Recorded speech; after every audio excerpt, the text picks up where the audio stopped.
হাসরের ময়দানে আমার নবীজি বলবেন, উম্মতদের ধরে ধরে জান্নাতের দরওয়াজার সামনে হাজির। জান্নাতের দরওয়াজার সামনে গিয়া দাঁড়াইয়া নবী বলবে, আনা মুহাম্মদ, কারে নিয়ে আইছেন? আমার সব উম্মতে মুহাম্মদের আমি নবী সুপারিশ করে দরওয়াজার সামনে নিয়ে আইলাম। আপনার জন্যই তো অপেক্ষায় রইলাম। যেদিন থেকে আল্লাহ জান্নাত বানাইছেন ওদিন থেকে দরওয়াজার মধ্যে দাঁড়ায় রইলাম। অন্য নবীর আইল এই জান্নাতের দরওয়াজা ওপেন করার ক্ষমতা নাই। অন্য নবীর উম্মতেরা দরওয়াজার সামনে আইল এই দরওয়াজা ওপেন করার ক্ষমতা নাই। আপনি আসতে দেরি, এখন আর আমার কোনো চিন্তা নাই। জান্নাতের 8টা দরওয়াজা ওপেন করে দিলাম।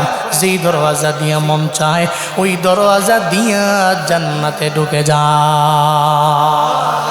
আতিনা ফি দারে দুনিয়া না হাসান, আতিনা ফি দারে উকবা না হাসান, ইয়া গিয়াসাল মুস্তাগীসি নাহদিনা লফদিকার বিল উলুমে ওয়াল গিনা। হর গৌরি দে ने को तू तैयार है, जूना मंगे उस्त तू वे जारो है। আল্লাহ পাক বলেন, উম্মতে মুহাম্মাদি বড় দামি।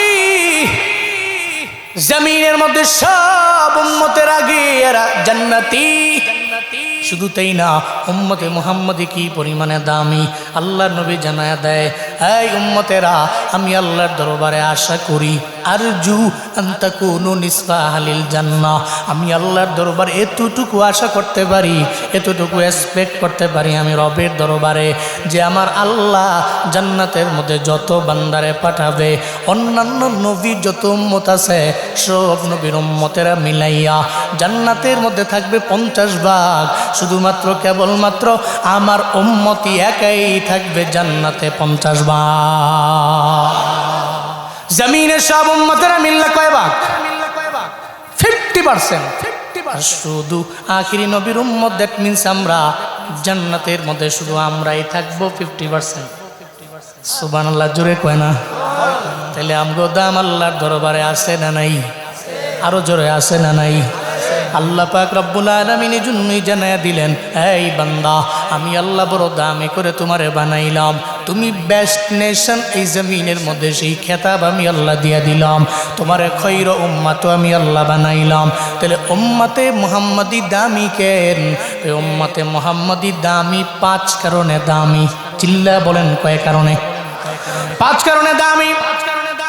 নাম্বার 1, উম্মতে মুহাম্মাদি কেন দামি? উম্মতে মুহাম্মাদি দামি হইছে নবীর কারণে। জুড়ে বলেন কার কারণে? সাইয়্যিদুল আম্বিয়া, সব নবীদের নবী যেহেতু আমার নবী, তো নবীর দাম আল্লাহর দরবারে যেহেতু বেশি, আমগো দাম আল্লাহর দরবারে কম না বেশি? মুসা নবীর উম্মতেরা ইবাদতের জন্য নির্দিষ্ট একটা জায়গায় যাওয়া লাগতো, কিন্তু মদিনার নবীর উম্মতের তো নির্দিষ্ট জায়গায় যাওয়া লাগে না। এলাকার মধ্যে আপনি হাওড়ে গেলেন কাজ করার জন্য, নামা বলে, জলা বলে, জানি না আপনাদের এলাকার মধ্যে কি বলে। কাজ করার জন্য বড় একটা বিলের মাঝে চলে গেলেন, ওই বিলের মাঝে গেলেন কাজ করার জন্য। হঠাৎ করে আজান শুনলেন, জোহরের আজান। আপনার বিলের মাঝখানে মসজিদও নাই, কিন্তু আপনার কাঁধের মধ্যে একটা গামছা আছে। এই গামছাটা বিছাইয়া আপনি নামাজের মুসল্লা বানায়া দাঁড়ায়া গেলেন। আল্লাহু আকবার বইলা জোহরের 4 রাকাত ফরজ নামাজ আপনি আদায় করে ফেললেন। আল্লাহ কয়, বান্দারে তোর কোনো চিন্তা নাই, তোর কোনো টেনশন করা লাগবে না। অন্যান্য নবীর উম্মতেরা ইবাদতের জন্য নির্দিষ্ট জায়গায় যাওয়া লাগে, কিন্তু আমি আল্লাহ আমার নবীর কারণে এই পুরো জমিনটারে আমি আল্লাহ পবিত্র বানাইছি। এমন পবিত্র আমি আল্লাহ তোর জন্য বানাইলাম। আমার নবীর পা মোবারক জমিনের মধ্যে আসতে দেরি হয়ে গেল উম্মতের জন্য। আল্লাহ পাক এই পুরা জমিনটারে পবিত্র বানাইতে দেরি করে নাই। চিল্লা পড়া যাবে কি মারহাবা? গামছা বিছায়া দাঁড়ায় গেছে, ওখানে ডাকতেছি, আমার মালিক তুমি কবুল মুসল্লা বিছাইয়া গামছা বিছাইয়া পবিত্র হইয়া আল্লাহকে ডাকতে দেরি, আমার আল্লাহ কবুল করে নিতে দেরি করেন নাই। কেন করেন নাই? কারণ নবী আমার এমন নবী, মুসা নবীর নবী উনি, ইব্রাহিম নবীর নবী উনি, ঈসা নবীর নবী উনি, সব নবীর নবী উনি। উনার লকবি হলো নবিউল আম্বিয়া। পড়া যাবে কি সুবহানাল্লাহ? অন্য কোন নবীর আল্লাহ মেরাজে নেন নাই, নিছেন? শুধু নিয়েছেন আমার আপনার নবীর আল্লাহ পাক রব্বুল আলামিন মেরাজে নিয়ে গেলেন। ঊর্ধ্বগমন, আল্লাহর সাথে আমার মায়ার নবীর মোলাকাত। অন্য কোন নবীর আল্লাহ পাক নেন নাই। হযরত মুসা নবী চেষ্টাও তো জিন্দেগিতে কম করলেন না, কিন্তু মুসা নবীর তো আল্লাহ পাক নেন নাই। আমার মায়ার নবীর আল্লাহ পাক মোলাকাতে নিয়ে গেলেন।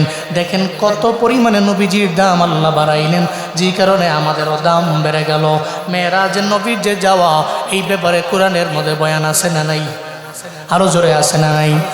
সুবহানাল্লাযী আসরা বিআবদিহি লাইলাম মিনাল মাসজিদিল হারাম ইলাল মাসজিদিল আকসা আল্লাযী বারাকনা হাওলাহু লিনুরিয়াহু মিন আয়াতিনা ইন্নাহু হুয়াস সামিউল বাসীর। চিল্লা জোরে করে পড়েন আল্লাহু আকবার। আল্লাহ পাক বলেন, আমার নবীরে আমি আল্লাহ জিবরাইল এবং মিকাইলের মাধ্যমে আমার নবীরে আমি নিয়ে গেলাম মসজিদে হারাম টু মসজিদে আকসার মধ্যে। নবীজি প্রথমে মেরাজ ইসরা, আল্লাহ পাক বললেন নবীরে নিয়ে গেলেন। জিবরাইল মিকাইল বুরাকের মাধ্যমে নবীরে নিয়া যখন আকসা মসজিদের সামনে নবীরে দাঁড় করাইল, গভীর রাত হয়ে গেছে, রাতের একাংশেই নবীর মেরাজ ছিল। এরপরে আমার মায়ার নবীরে আকসা মসজিদের মধ্যে নবীকে প্রবেশ করালেন। নবী তাকায় দেখে, রে মসজিদের মধ্যে এত রাত হয়ে গেছে, প্রত্যেকে যেন এত মানুষ দেখা যায়।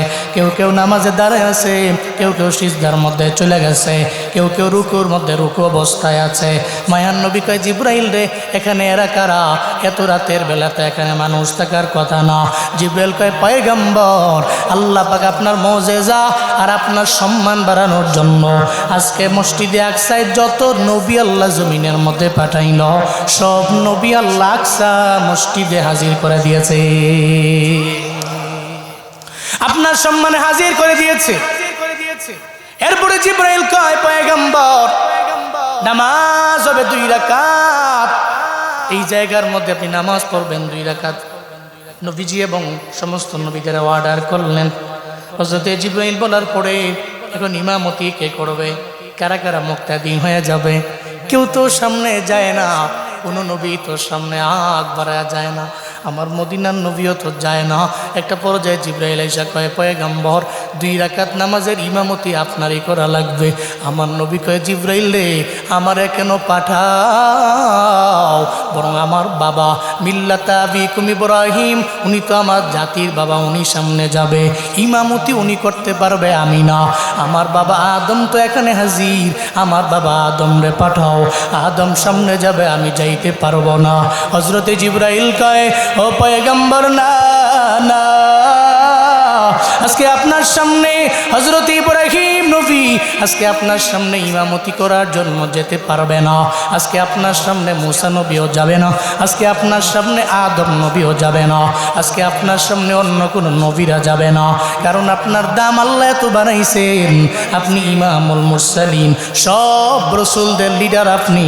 আজকে নামাজ হবে আপনার ইমামতিতে। যত নবী আল্লাহ জমিনের মধ্যে পাঠাইল, সব নবী হবে আপনার মুক্তাদি, আপনি হবেন ইমাম। চিল্লায় আওয়াজ করে পড়া যাবে কি মারহাবা? আল্লাহ কয়, নবীর দাম আমি বাড়াইছি, এজন্য উম্মতেরা নবীর কারণে দামি। যেই নবীর কারণে দামি হইছো, এই উল্লাহ পাড়া দরইলের মুসলমানেরা, যেই নবীর কারণে এত পরিমাণে দামি, এখন তো চলার পথে নবীর সুন্নতের প্রতি আমল নেই, নবীর প্রতি মায়া নেই, নবীর প্রতি বিন্দু মাত্র পরিমাণ দরদ নাই, নবীর জন্য মায়া লাগে না, একটা বারের জন্য তুমি নবীর সুন্নতের আমল নিজের ভিতরে আঁকড়ে ধরতে পারলা না।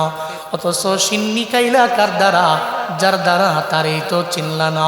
মদিনার নবীর দ্বারা উম্মত দামি হইল, কিন্তু উম্মত যার দ্বারা দামি হইছে তার অনুসরণ করতে পারে না।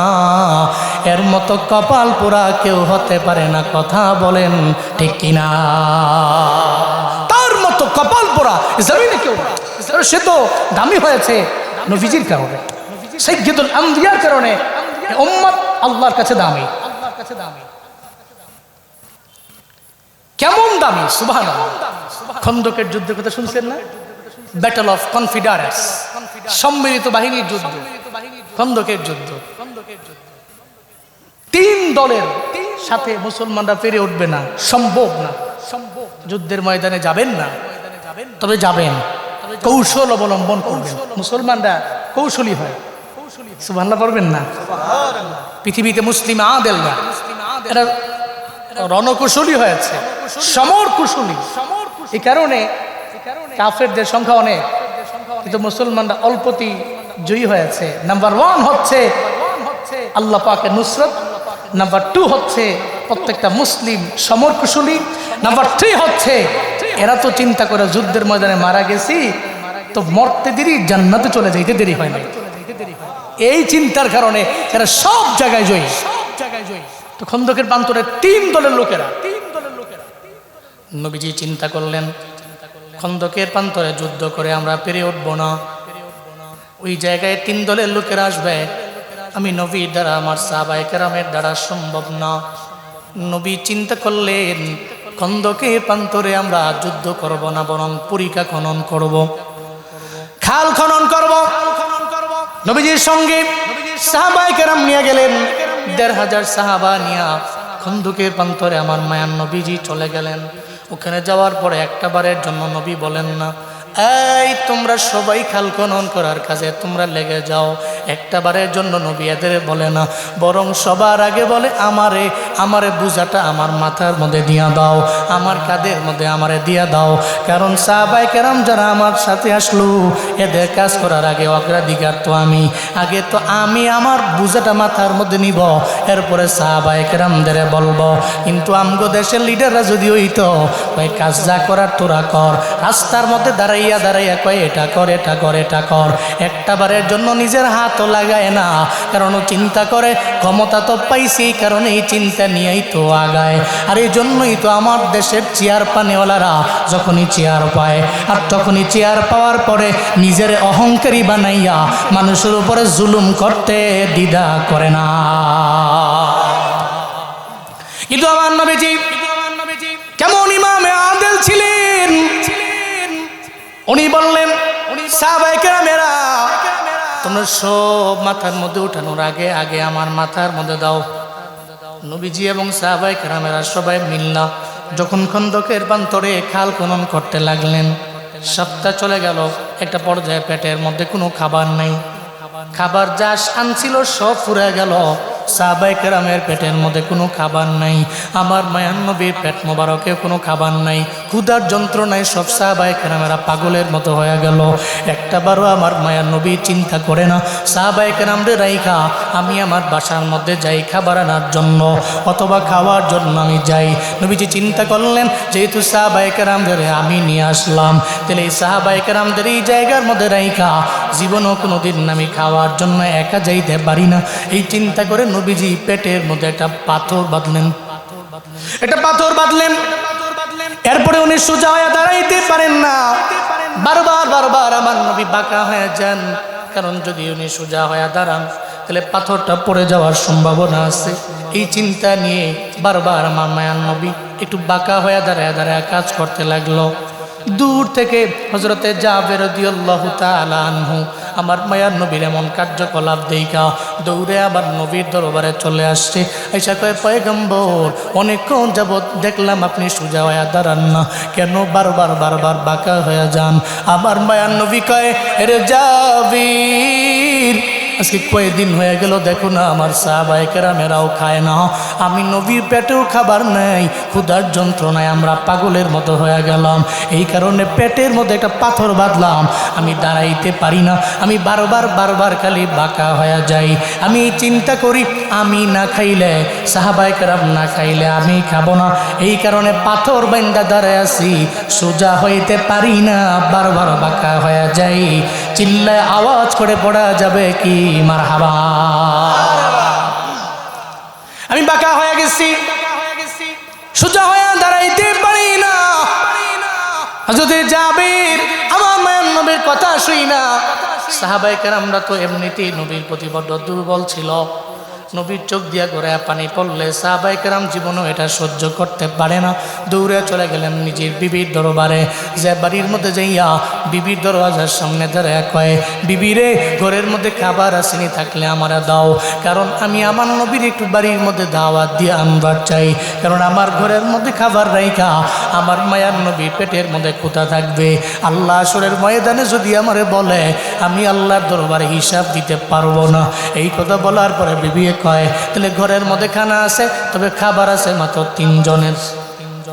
তিনজনের আছে। কয় হ্যাঁ, নবীরে দাওয়াত দিয়া দিমু, শুধু নবী আসবে, নবীরে দাওয়াত দিলে তো খাবার তিনজনের আছে, পর্যাপ্ত পরিমাণে আছে, শুধু নবীরে দাওয়াত দিয়ে আনমু, তুমি খালি একটা বারের জন্য আমারে পারমিশন দিয়া দাও।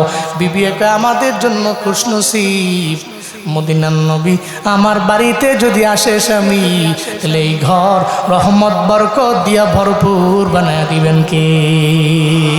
মদিনার নবী যদি আমার ঘরে আসে, এর চাইতে খুশ নসিব, এর চাইতে ভালো নসিব, এর চাইতে ভালো কপাল এই পৃথিবীতে সেকেন্ড নাম্বার আর কার হতে পারে? আল্লাহু আকবার।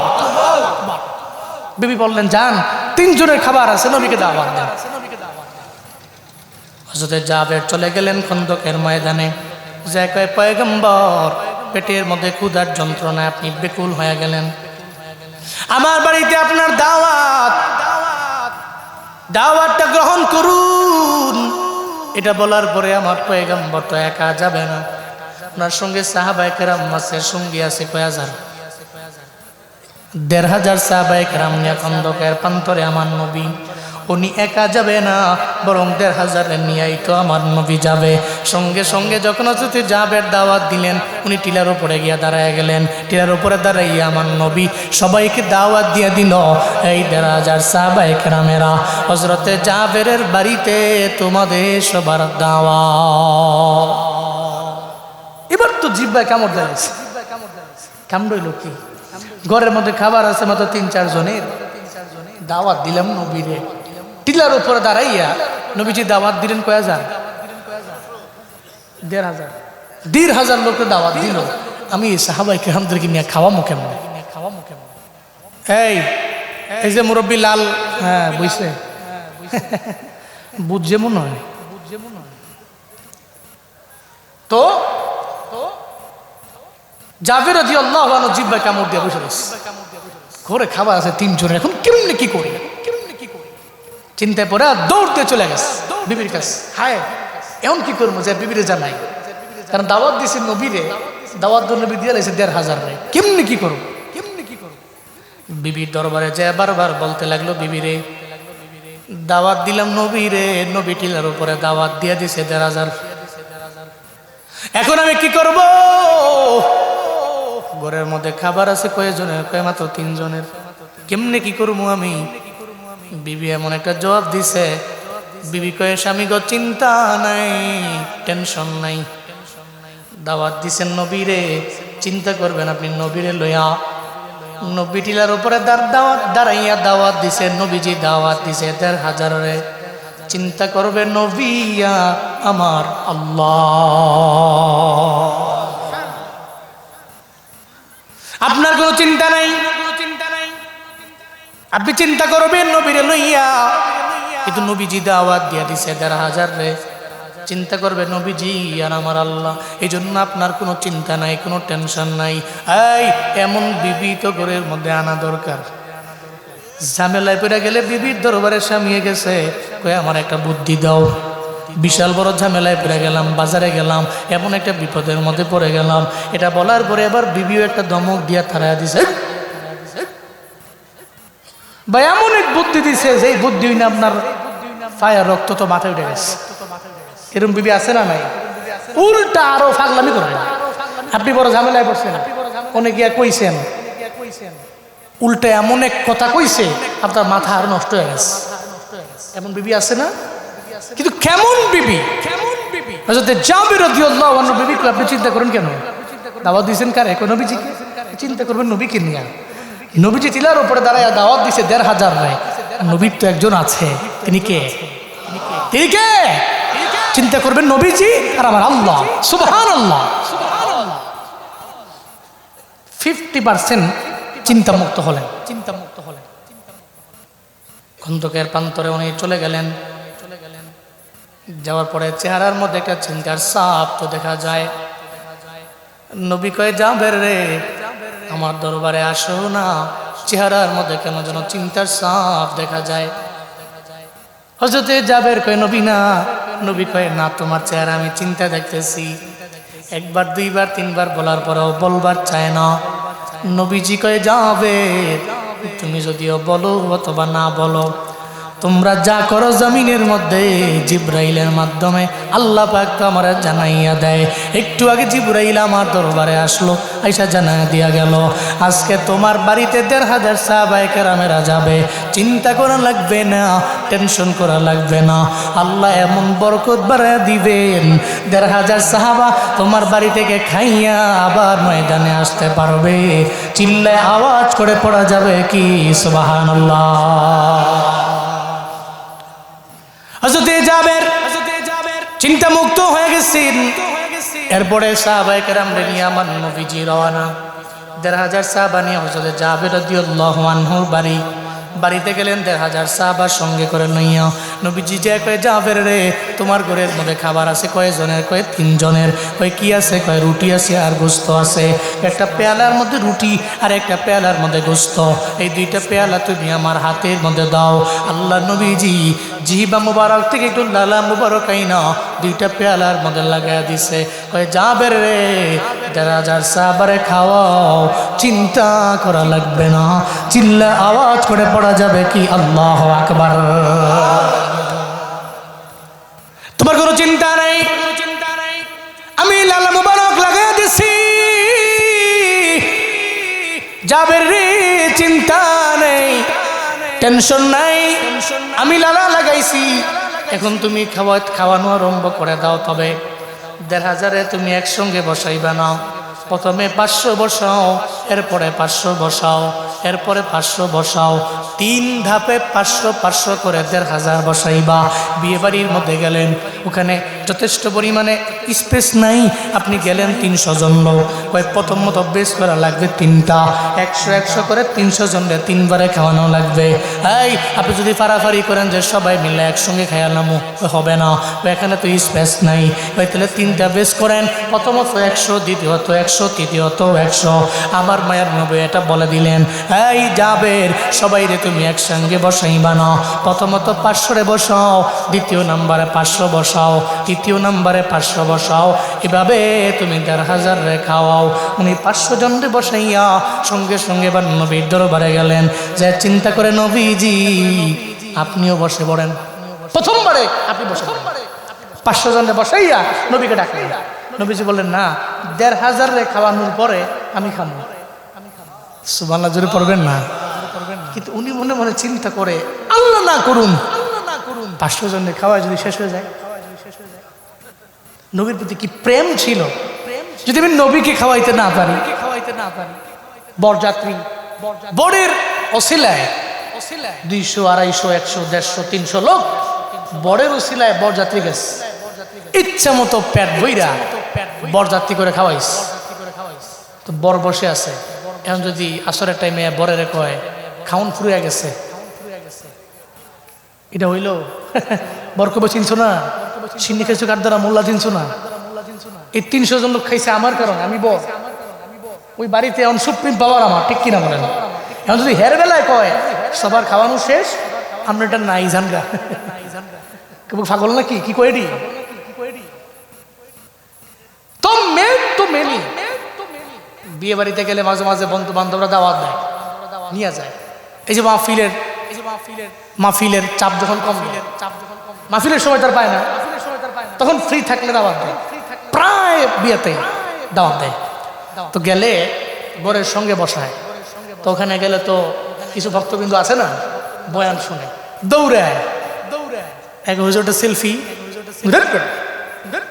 আমার লগে বড় বই রয়েছে আমার লগে সেলফি এখানে আজকে স্টেজের মধ্যে আমার দাম না দাম বরের ঠিক কিনা আমি বসে আছি কিন্তু পাশে বর আছে কিন্তু আজকেই বাড়িতে আমার দাম বেশি না বরের দাম বেশি ছবি তুলে বরের লগে তোলো বিয়া টিয়া খাইয়া যাওয়ার সময় গাড়িতে ওঠার আগে সেলফি তোলো অসুবিধা সেই জন্য বরের দাম আছে ওই বাড়িতে তার দাম হযরত জাবের রাদিয়াল্লাহু আনহু মনে চিন্তা নবীজিকে দাওয়াত দিলাম 500 জন সাহাবায়ে কেরাম খাওয়াইলাম খুশনসিব আমার কিন্তু 500 জনের পরে নবীরে খাওয়াইতে না পারলে তাহলে কামটা কইব আমার তো আফসোস রয়ে গেল নবীজিকে বললেন বসার জন্য নবীজি বসলেন না এরপরে আবার 500 জনের পালা 500 জন সাহাবায়ে কেরামরে বসালেন এরপরে আবার নবীকে বললেন নবীজি বসে পড়ুন নবীজি বললেন না রে জাবের আমি বসবো না সবার পরে আমি বসবো এরপরে 500 জন খাওয়ানো শেষ এরপরে লাস্ট 500 জনের পালা 500 জন খাওয়াইলেন 1500 শেষ হয়ে গেছে এরপরে চিন্তা করলেন একটু দেখি না 1500 খাওয়ানোর পরে আমার পেয়ালার মধ্যে যে রুটি আর গোস্ত ছিল ওগুলা কি আসলে আছে না ফুরায় গেছে এটা দেখার জন্য উনি গেলেন উনি যা ঢাকনাটা উঠে দেখে রে প্রথমবার বিবি আসার পরে যে খাবার দেখাইছিল ওই খাবারটাই দেখা যায় বিন্দু মাত্র পরিমাণ কোনো কমতি হয় নাই চিল্লায় আওয়াজ করে পড়া যাবে কি মারহাবা মদিনার নবী জানায়া দিলেন এর জাবির তুমি আমার পারমিশন ছাড়া এই ঢাকনা কেন উঠাইছো যদি তুমি আমার পারমিশন নেওয়া ছাড়া এই ঢাকনাটা তুমি যদি না উঠাইতা আমার পারমিশন নেওয়ার পর ঢাকনা উঠাইতা তাহলে তোমার দাওয়াতে এই মদিনার মতো যত লোক আছে সব লোকেরা তোমার বাড়িতে আসতে পারত তোমার বাড়িতে আইসা পেট ভরা খায়া যাইতে পারত বিন্দু মাত্র পরিমাণ কমতি হতো না চিল্লা আওয়াজ করে পড়া যাবে কি সুবহানাল্লাহ শুধুমাত্র উনার লালা মুবারকের এত পাওয়ার সুবহানাল্লাহ জোরে পড়বেন না আল্লাহকে বরকত তো বাড়ায় দিয়েছি আমি আপনাকে সম্মানিত করেছি আমি রাফা'না লাকা যিকরা এই সমস্ত জিকির আমি আপনার বুলন্দ করেছি উচ্চ আসনে সমাসীন করেছি সুবহানাল্লাহ পড়বেন না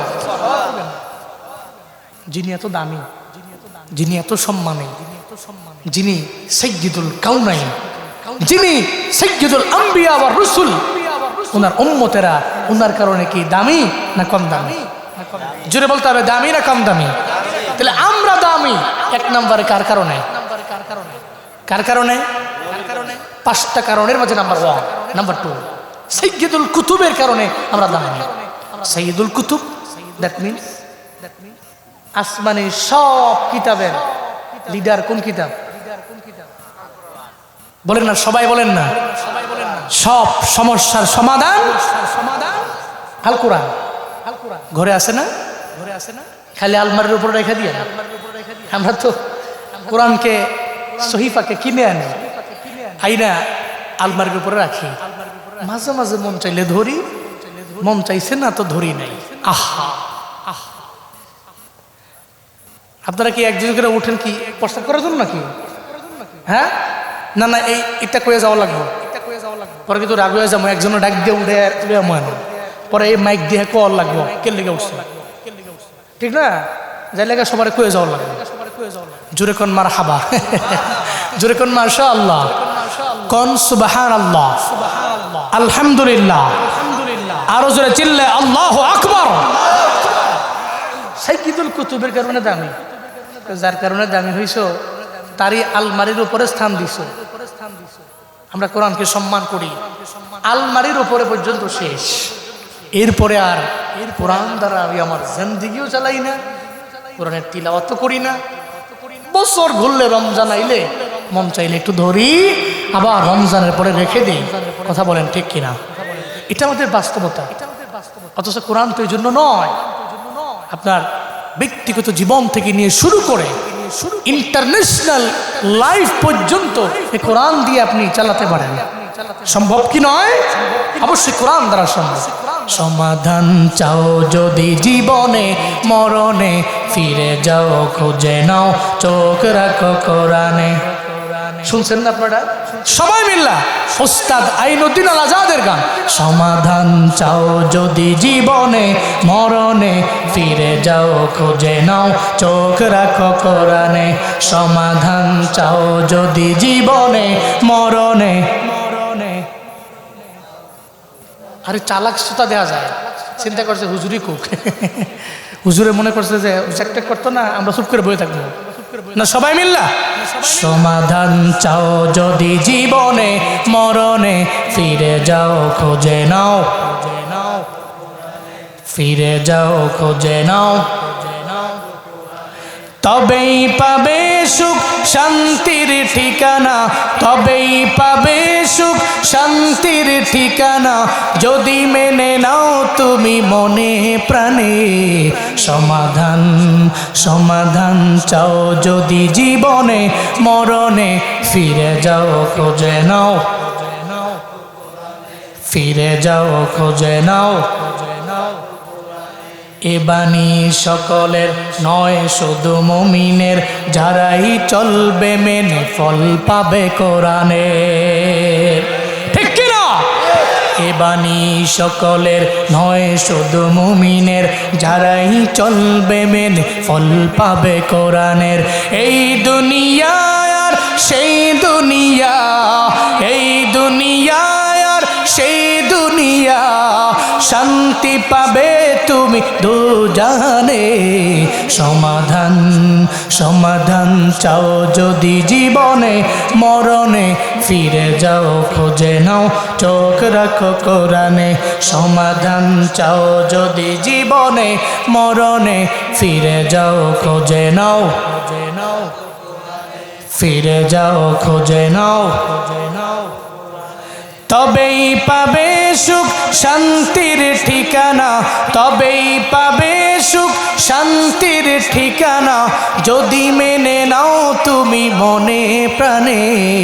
সমাধান সমাধান চাও যদি জীবনে মরণে, ফিরে যাও খুঁজে নাও চোখ রাখো কোরআনে।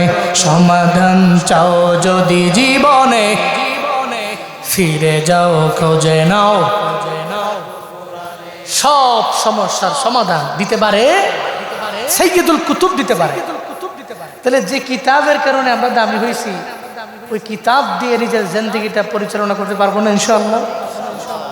কারণ যার দ্বারা আমি দামি হয়েছি তাকে আমার কদ্দুর করা লাগবে।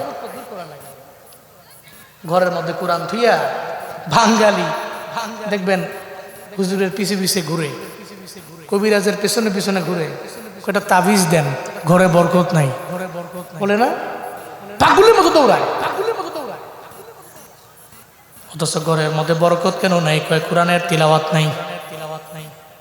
হ্যাঁ উল্লাহ পাড়ার মুসলমানেরা, সামনে রমজান আসতেছে, আপনাদের জন্য আমল আছে। রমজানটা চলে গেলে ভুলে গেলে হবে না, বরং রমজানে যেমন করবেন রমজানের পরেও আগেও সব সময় করা লাগবে। ফজরের নামাজের পরে সূরা ইয়াসিনের তিলাওয়াত, মাগরিবের নামাজের পরে সূরা ওয়াকিয়ার আমল। আপনি একা না, আপনার ঘরের মধ্যে যারা আছেন, যারা তিলাওয়াত করতে জানেন, আপনি সবাইরে নিয়ে ফজরের নামাজের পরে সূরা ইয়াসিন বললেন, এরপরে মাগরিবের নামাজের পরে সূরা ওয়াকিয়া তিলাওয়াত করলেন। যদি কন্টিনিউ করতে পারেন বাপ, যদি কন্টিনিউ করতে পারেন, আমি আশা রাখতে পারি আপনার ঘরের মধ্যে বরকত নাই, আমার আল্লাহ এই তিলাওয়াতের বদৌলতে বরকত বাড়ায়া দিতে পারে কি পারে না? আপনি এটার জন্য দৌড়ান, তিলাওয়াতের লাইনে আগান, সব পরিবারের মেম্বারদের নিয়ে কোরআন তিলাওয়াতের আমলটা কন্টিনিউ করেন, তাহলে ঘরের মধ্যে রহমত বরকত আল্লাহ বাড়ায়া দিবে। তাহলে নাম্বার 1 নবীর কারণে দামি, 2 নম্বরে কিতাবের কারণে দামি। এবার 3 নম্বরে কিসের কারণে দামি? ওই সাইয়্যিদুশ শুহুরের কারণে উম্মতে মুহাম্মাদি বড় দামি। শাহরুন মানে 1 মাস, শুহুরুন মানে 12 মাস। সাইয়্যিদুশ শুহুর আরবি 11 মাসের চাইতে দামি মাস। 2 দিন পরের যেই মাস রমজান মাস, এই মাসের কারণে উম্মতে মুহাম্মাদিও বড় দামি। আগের জামানার উম্মতদের আল্লাহ রোজা দিয়ে দিল, তবে এমন রমজান মাস আল্লাহ পাক দেন নাই।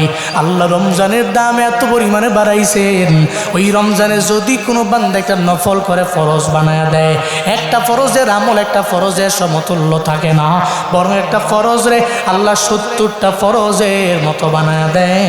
চিল্লায় পড়া যাবে কি সুবহানাল্লাহ। রমজানের কারণে দামি, রমজানের কারণে উম্মত দামি হয়েছেন।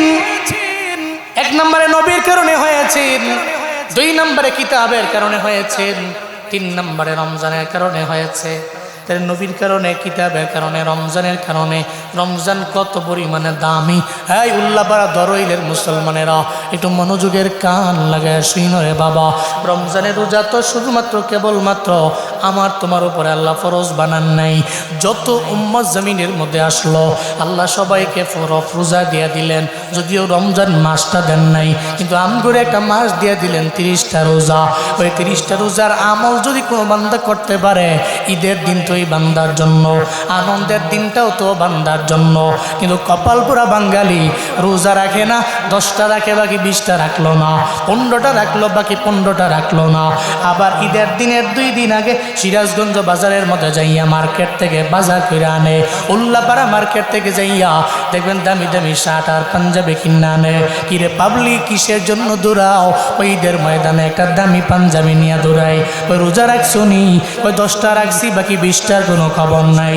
আল্লাহর কসম করে বলি, ঈদুল ফিতর তো সব মানুষের জন্য না, বরং ঈদুল ফিতরের আনন্দ ওই বান্দার জন্য যেই বান্দা কষ্ট করে 30টা রোজা পালন করতে পেরেছে। কথা বলেন ঠিক কিনা? তোমার লাজ লজ্জা নাই?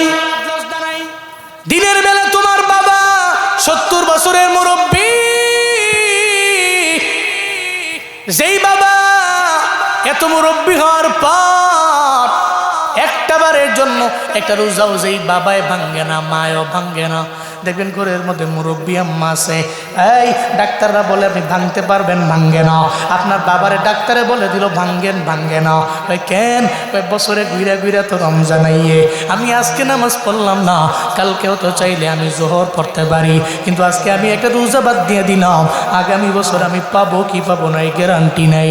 এই রমজান হতে পারে আমার শেষ রমাদান, এই চিন্তা করে বাবায় রোজা ভাঙ্গে না, মায়ের রোজা ভাঙ্গে না, দাদায় রোজা ভাঙ্গে না, দাদির রোজা ভাঙ্গে না।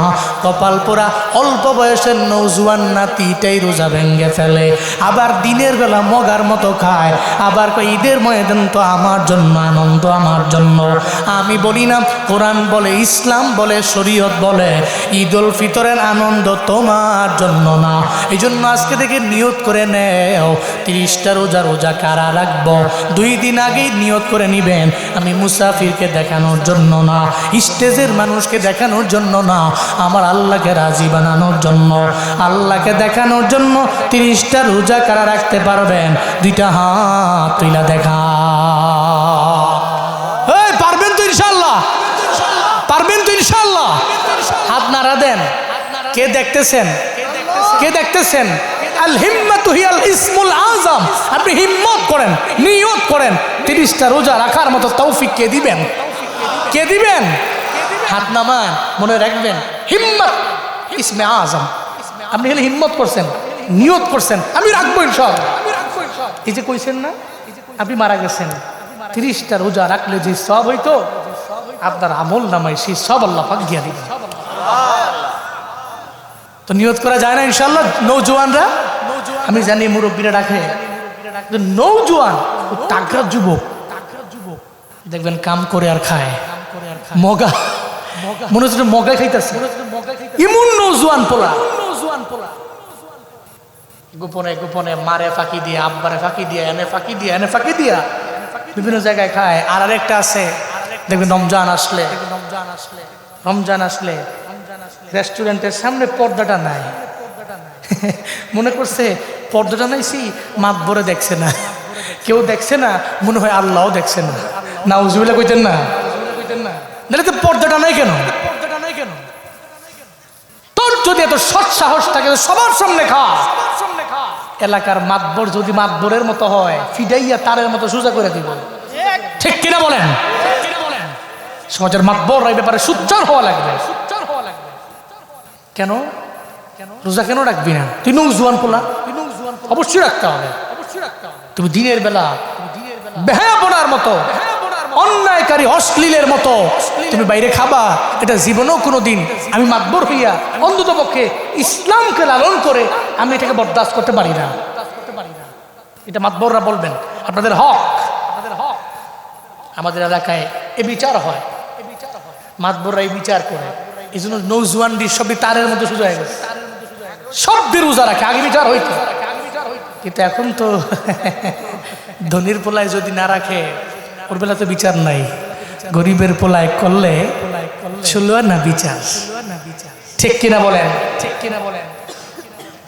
আল্লাহ আমাদের সব বইকে সঠিক বুঝদান করেন।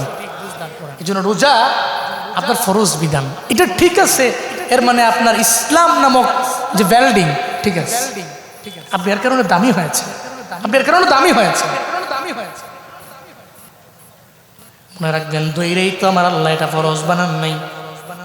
আপনার আমার উপরে রমজানের রোজা আল্লাহ পাক দইরেই ফরজ বানান নাই, বরং আল্লাহ পাক রোজা ফরজ বানাইলেন আপনার আমার উপরে 4টা ধাপে।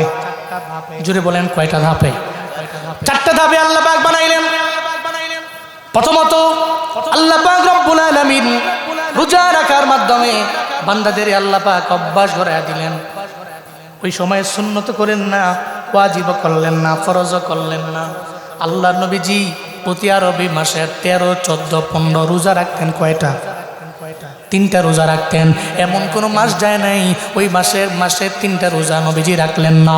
মাসের 13, 14, 15 রোজা। এখনো দেখবেন অনেক দাদিরা, আমাদের মারা, চাচিরা এই আমলটা কন্টিনিউ করার জন্য চেষ্টা করে।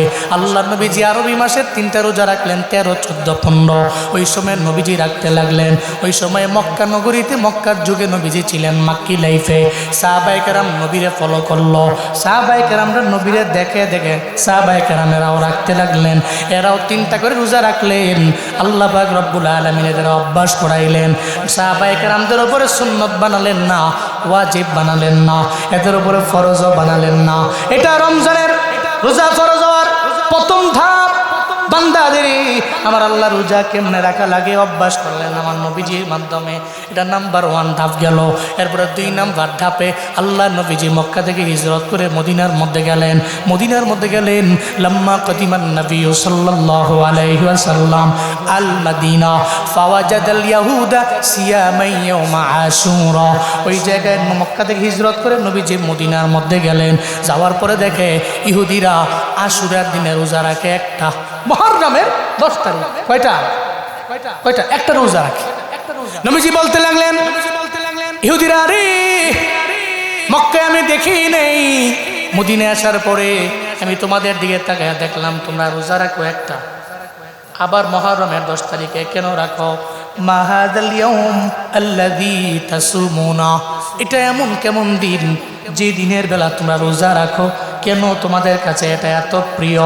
এবার ইহুদিরা সবাই মিলে আমার নবীজিরে বলতে লাগলো, হাদা ইয়াউমুন আযীম, আমাদের কাছে সব দিনের চাইতে দিনটা বড় সুমহান। ওই কেমনে তোমাদের দরবারে দিনটা সুমহান?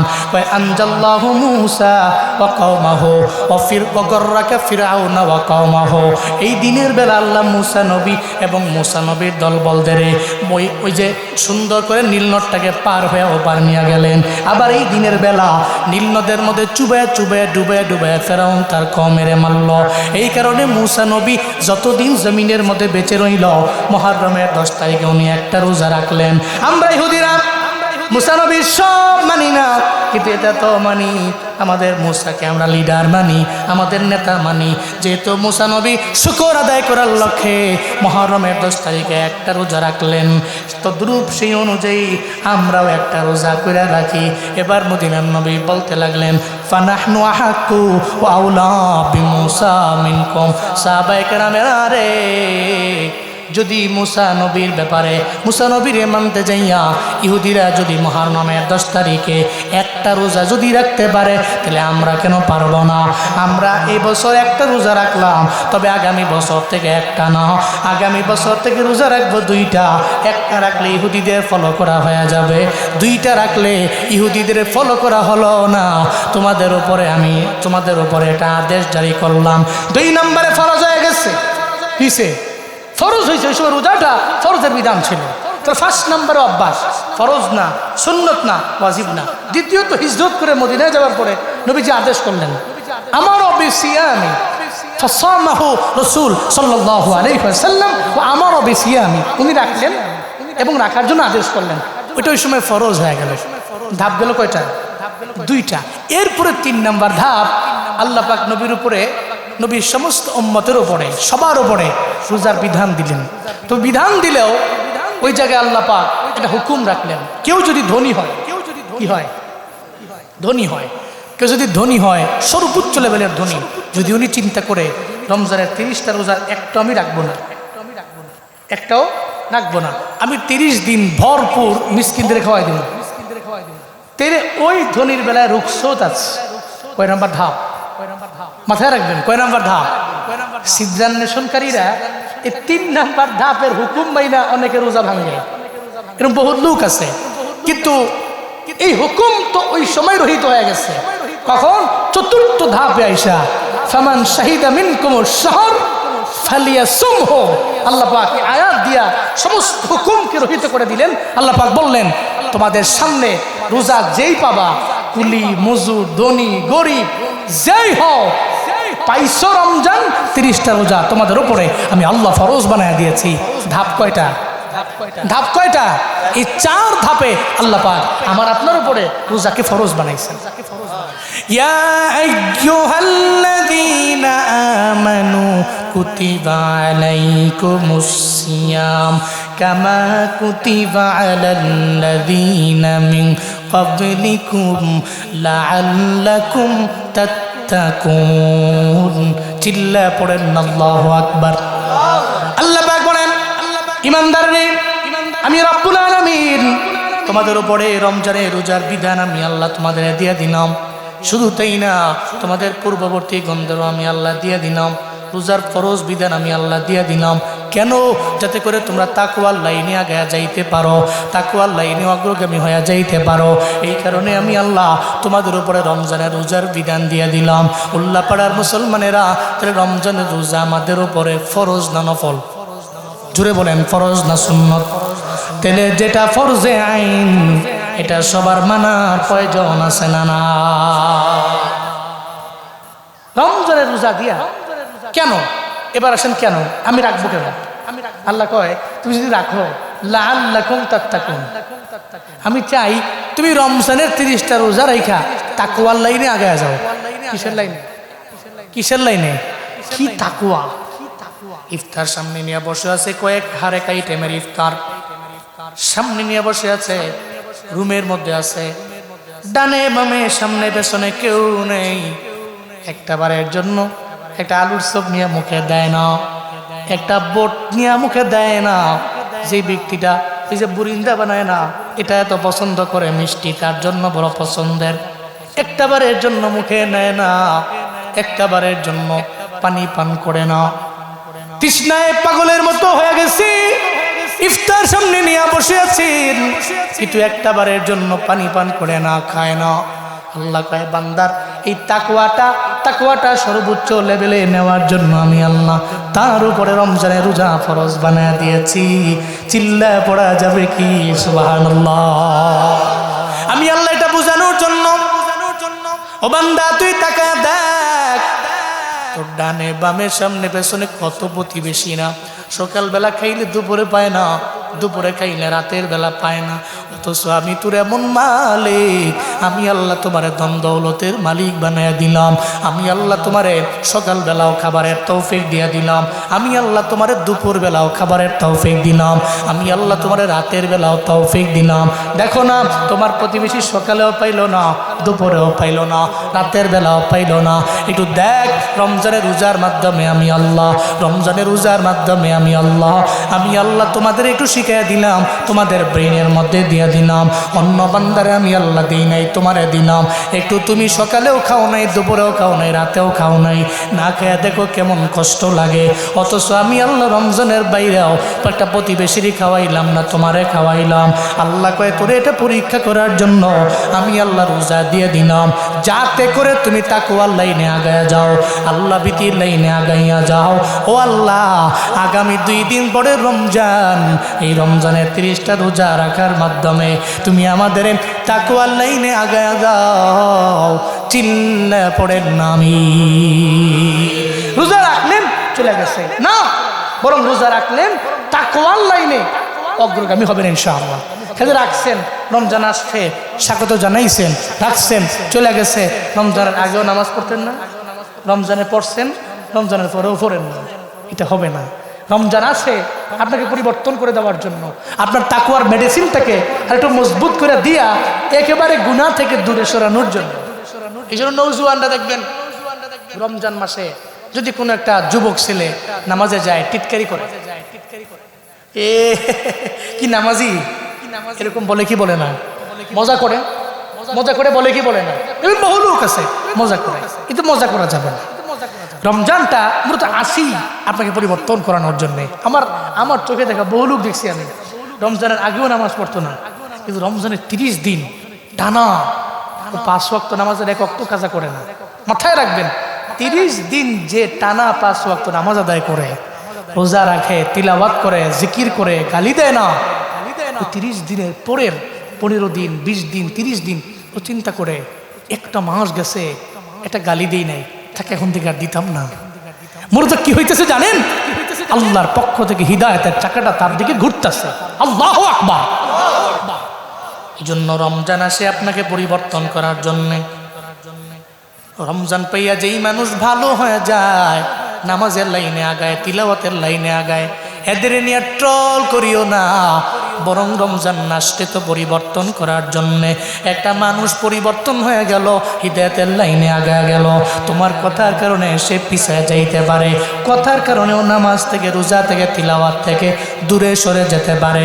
তাহলে আজকে থেকে নিয়ত করব, কেউ যদি রমজান পাইয়া ভালো হয়ে যায়, আমরা তারে নিয়ে টিটকারি করব, মস্কারা করব, বরং তারে আমরা ইন্সপায়ার করব। পারবো না ইনশাআল্লাহ? ইন্সপায়ার করবো, ভাই আমি তো পারি না, তুমি পারো, তুমি হিদায়াতের লাইনে আগাও। আল্লাহ আমাদের সব ভাইকে আমল করার, বুঝার, মানার তৌফিক দান করেন। জোরে পড়েন আমিন। এরপরে 4 নাম্বার আর 5 নাম্বার বলেই শেষ করে দিব। যখন উঠাউঠি করতেছে না লোক, তখনই দোয়া দিয়ে দিতাম। কিন্তু যারা বসে আছে এতগুলা মানুষ, এই মানুষগুলো তো লাগবে আমার। এরা হইলো হুজুগে, এই আইসে দূর মারতে গেছে গাই আর কি, হুজুগে জাতি যাকে। আর লাস্ট 2 নাম্বার, 3টা পাইছি। নাম্বার 1 হচ্ছে নবী, 2 নাম্বার হচ্ছে কোরআন, 3 নাম্বার রোজা, রমজান মাস। এরপর 4 নাম্বার সাইয়্যিদুল লায়ালি।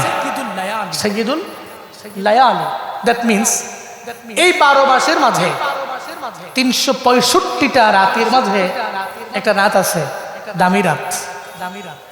বলেন না রাতের নাম কি? বলেন না কি নাম?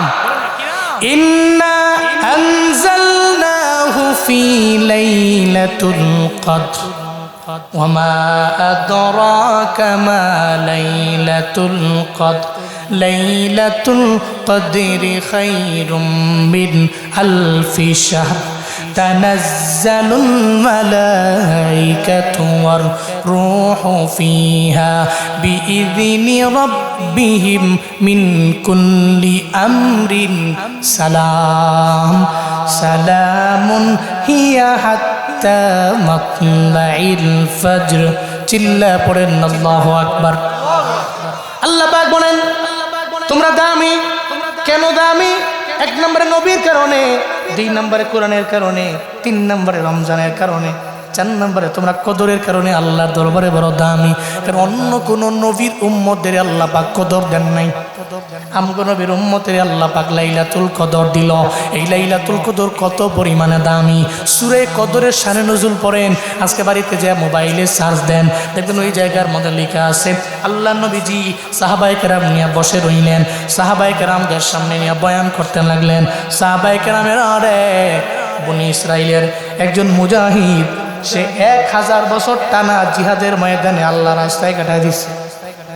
1000 বছর, 1000 বছর যুদ্ধের ময়দানে গেছি, কাটায় দিছি, কুরবান করে দিছি। ইবাদতের লাইনে, আমলের লাইনে এত পরিমাণে আগে গেছে। এটা বলার পরে সাহাবায়ে কেরামেরা চোখ দিয়া ঘোরায় পানি পড়ে।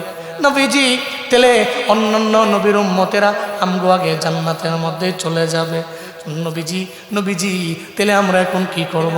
হায়াতের জিন্দেগি কম, মাত্র 60 বছরের, 70 বছরের, 80 বছরের জিন্দেগি। এই জিন্দেগিতে যাই পুঁজি বানাইলাম, যাই আমল করলাম, এই আমল দিয়া বনি ইসরাইলের লোকদের সাথে আমরা পেরে উঠবো না।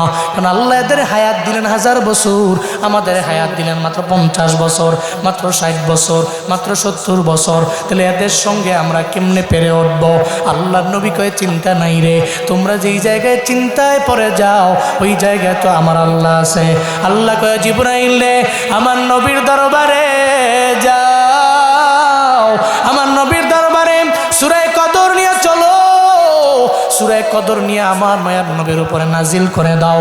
আমার নবীর গিয়া সাহাবায়ে কেরামদের জানায়া দেওয়ার জন্য বলো, যাতে করে এরা চিন্তা না করে। কারণ নবীর উম্মতেরা হায়াত পাবে 50 বছর, হায়াত পাবে এরা 60 বছর, হায়াত পাবে এরা 70 বছর। অন্যান্য নবীর উম্মতেরা হায়াত পাইল 1000 বছর, 1500, 2000 বছর। আমলের লাইনে আগাইতে পারবে না, এই চিন্তাই তাদের মনে আছে।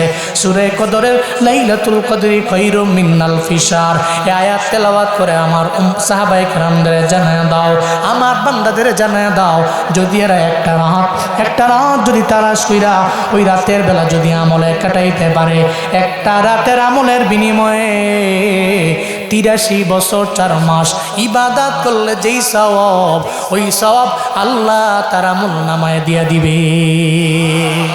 কয় বছর? 83 বছর 4 মাস। সাহাবায়ে কেরাম তো অবাক হয়ে গেছে।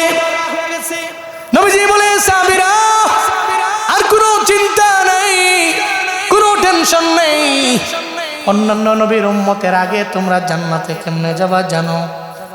যদি সাবালক হওয়ার পর থেকে 12 বছর রমজান পাও, আর ওই রমজানে যদি লাইলাতুল কদরকে তালাশ করে তোমরা পাইতে পারো, তাইলে এক রাতের বেলা আমল করার বিনিময়ে তোমরা 83 বছর 4 মাস ইবাদতের সওয়াব পাইলা। তাহলে হিসাব দেন এবং গুণ দেন। 83 যদি 12 দিয়ে গুণ দেন, আপনি সাবালক হওয়ার পর থেকে 12 বছর টানা আপনি লাইলাতুল কদর পাইলেন। 1000 বছর আমল করলে যেই সওয়াব, আপনি 12 বছরের লাইলাতুল কদরে আমল করলে সেই সওয়াব। তাহলে আমগো দাম কম না বেশি? ওনারা 1000 বছর কষ্ট করছে, আমরা খালি 12 বছর লাইলাতুল কদর খালি তালাশ করবো। রমজানে 1 মাসে তালাশ কইরা একটা রাত খালি আমল কাটামো, তো 83 বছর 4 মাস ইবাদতের সব আমার আমল নামায় চলে আসবে। তো যার যত দাম, যার যত সম্মান, তার কিন্তু ব্যয় জ্যোতিটাও সমান। এই জন্য উম্মতে মুহাম্মাদি দামি, আপনারা আশরাফ, অধিক সম্মানিত এই পৃথিবীতে, আপনারা বেস্ট নেশন। আপনার সম্মান যেমন, কদর যেমন, মাইরু তেমন, ঠিক কিনা বলেন? এই জন্য খুব কেয়ারফুলি কদরকে তালাশ করতে হবে ইনশাআল্লাহ। আর যদি চিন্তা করেন হুজুরে কইয়া গেছে মোটামুটি পাইছি সুযোগ, খালি কদরের রাতে খালি আমল করবো, 83 বছর 4 মাস, কদর শেষ, এর আগেও আমি নাই, পরেও আমি নাই, হুজুর বাই বাই। এই চিন্তা কইরা যদি আপনি রমজান শেষ করে আর আমল না করেন, না, এটা আপনার চালাকির পরিচয়। নিজেকে চালাক মনে করলেন, আপনার দাম রবের কাছে নাই।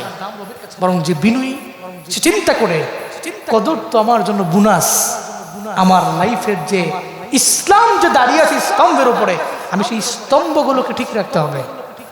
এই চিন্তা নিয়ে আগাবেন ইনশাআল্লাহ। হ্যাঁ, লাইলাতুল কদর আমার আপনার জন্য বোনাস, এটা দামি, এর দ্বারা আল্লাহ আমাকে দামি বানাইছেন, অন্তত পক্ষে এটা কদর তো করবোই, এর আগে পরেও আমরা নামাজ রোজা নেক আমল করবো। আল্লাহ সে তৌফিক আমাদের সবাইকে দান করেন। কয়টা গেল? চারটা। নাম্বার 5, সাইয়্যিদুল আইয়ামের কারণে আমরা দামি। সাইয়্যিদুল আইয়াম হচ্ছে আমাদের পুরা বছরে যেটা দিন আছে খুশির দিন। হ্যাঁ, ঈদ উল ফিতর বলেন না, ঈদ উল ফিতর, ঈদ উল আজহার জানাজা। হ্যাঁ, এক সময় তো এক নেতা কয়ে এলেছিল পবিত্র ঈদ উল আজহার জানাজা। এর কইলো কি রে? একজন মুসলিম ঈদ উল আজহা, ঈদ উল ফিতর, এটা আপনার পুরো বছরের সবচেয়ে আনন্দের দিন, সবচেয়ে খুশির দিন। আপনার এই দুইটা দিন, এই দুইটা দিনের কারণে আপনি আল্লাহর কাছে দামি। সুবহানাল্লাহ জোরে পড়বেন না? এই ঈদ উল ফিতর আজহার কারণে আপনি আল্লাহর কাছে দামি, কারণ এটা সাইয়্যিদুল আইয়াম। পুরা বছরের মাঝে দুইটা দিন আপনার আনন্দের, এই কারণে আপনি দামি। তাহলে খৈর উম্মাহ, আমরা শ্রেষ্ঠ জাতি ওই কারণে 5 কারণ। নাম্বার 1 হচ্ছে নবীর কারণে, তাহলে আমাদের কাজ হলো নবীর সুন্নতের ইত্তিবা করা। 2 নাম্বার হচ্ছে কোরআনের কারণে, আমাদের কাজ হচ্ছে কোরআন দিয়ে লাইফ লিড করা।